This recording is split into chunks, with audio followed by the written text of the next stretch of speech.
हर नजर इतिहास नहीं है। रेल के ठेकेदारों ने हड़प्पा को ईंटों का ढेर समझा, चोर दृष्टि से देखा और इसकी ईंटों को ले जाकर 160 किलोमीटर लंबी पटरी पर डाल दिया।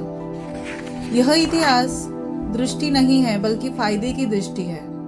अभिलेखों को पढ़ने में, खुदाई की चीजों को छेड़ने में, अन्य कई मामलों में फायदे की यह दृष्टि जारी है। इतिहास की वास्तविक खोज तब से शुरू होती है जब से उसका तटस्थ मूल्यांकन आरंभ होता है। पहली तस्वीर सांची स्तूप के तोरण द्वार की है, जिसमें धर्मचक्र के ऊपर त्रिरत्न है। दूसरी तस्वीर सिंधु घाटी की एक ध्यानस्थ मूर्ति की है, जिसके सिर पर इतिहासकारों ने त्रिशूल जैसा बताया है। सम्राट अशोक ने स्पेशल प्रज्ञापन जारी कर मोर और हिरण की हत्या पर रोक लगा दी थी।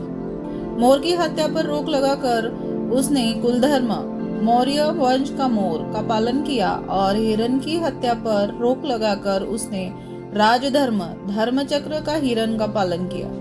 प्रियदर्शन राम ने आखेट के लिए हिरण को मारा और प्रियदर्शी अशोक ने हिरण के आखेट पर रोक लगाई।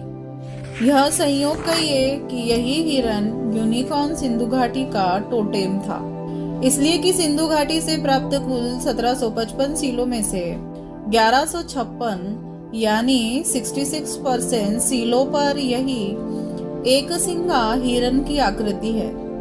भारत में बौद्ध धर्म का विकास वैदिक धर्म की प्रतिक्रिया में नहीं हुआ, वरना चीन और जापान में कौन सा वैदिक धर्म था। चलिए मान लिया कि भारत वैदिक धर्म से पीड़ित था और उसने पीड़ा को दूर करने के लिए बौद्ध धर्म की दवा खाई, मगर चीन, जापान, कोरिया ने क्यों खाई, जबकि उसके पास तो वैदिक धर्म की पीड़ा नहीं थी।